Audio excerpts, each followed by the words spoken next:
Hello. Today I have a ranking video in a bit of a different format than my other ones.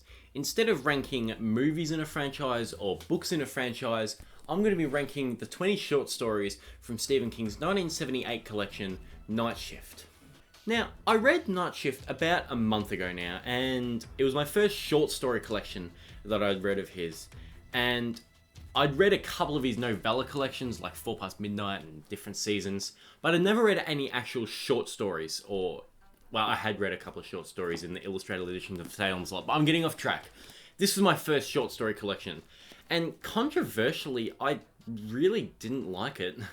I know a lot of people consider Night Shift to be one of his best books, certainly his best short story collection, and a lot of people claim it to be one of the scariest Stephen King books.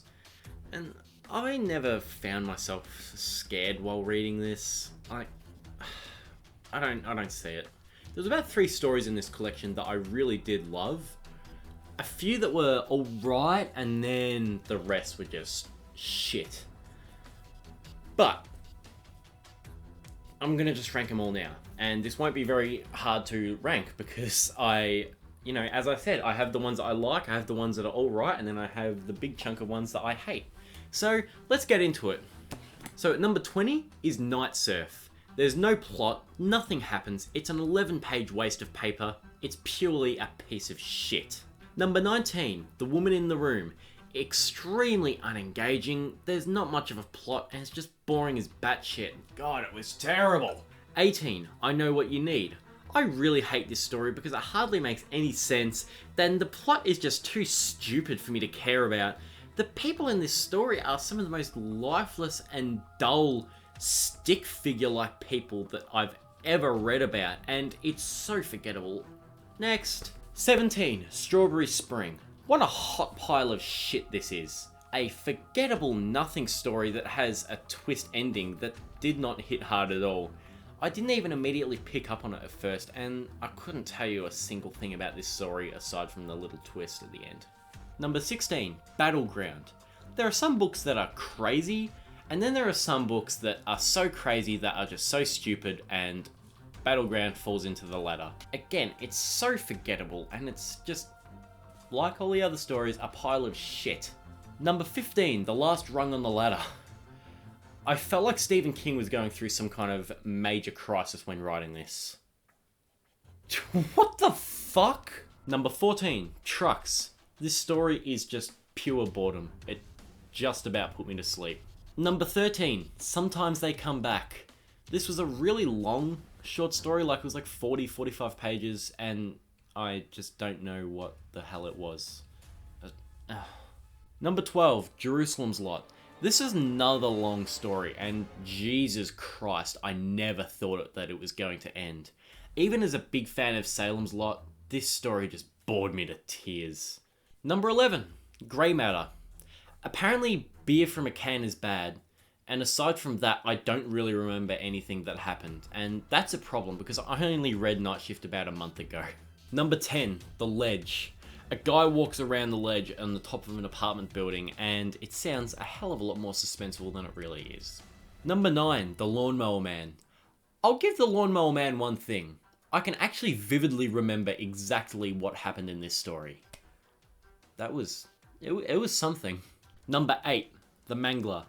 Now, this is where the stories start to become okay, and although Stephen King's venture into killer washing machine territory wasn't great, this story definitely had the greatest ending of any of the stories in Night Shift. Number 7, The Boogeyman. This is a story where people talk about it and build it up as to being one of the most bone-chilling, most terrifyingly suspenseful, darkest stories ever, and it was just fine, honestly. The jaw-dropping twist ending really wasn't anything special either, kind of like Strawberry Spring. Now, Izzy, come here. Want to say bye-bye? I'll say bye. Alright, this creature's just been sniffing the door, so I'm going to let her out now. Easy. You want to go out? She's changed her mind, she doesn't want to go out anymore. Number 6, Quitters Inc. It was kind of fun, but it was just okay. Number 5, The Man Who Loved Flowers. I had a lot of fun with this because it was only 9 pages long and it actually shocked me too. Hooray! Number 4, I Am the Doorway. This one had probably the most vivid descriptions of any of the stories in here, and I quite enjoyed it. It actually made my hairs stand up a little bit just reading about it. It was kind of, ugh. And okay, it was pretty decent. Now, number 3 is One for the Road, and this is where the stories are great. And One for the Road serves as kind of a sequel to Salem's Lot, and it's really creepy, and it continued the vibe of Salem's Lot really well, which I very much appreciated. Number 2, Graveyard Shift. This was truly scary. You have a peculiar setting, an interesting format, rats, old cellar, rats, more rats, and even more rats here and there. This was a banger. And my number 1 favourite short story from Night Shift was Children of the Corn. It's the Children of the Corn. This is such a great story that is just a full-on mixture of scary and disturbing, and the atmosphere just all blended into one to give us one of the most classic Stephen King stories ever, that launched a franchise of 10 movies which didn't need to exist. Oh my god. So yeah, I found Night Shift to be pretty underwhelming. Actually, that's an understatement. I found it to be incredibly underwhelming. And not very scary, aside from maybe like the last 5 stories on this list. And those ones were actually creepy and enjoyable. And I just think the other 15, they were all just forgettable stories. It's not like, I wasn't paying attention. It's just that there was nothing there to hold on to, like most King stories do. So I was pretty disappointed with it overall, and I gave it a very generous, and I mean very generous, 3 stars. Anyway, that's my ranking of all the stories in Night Shift, and I hope you enjoyed it, and I'll see you next time.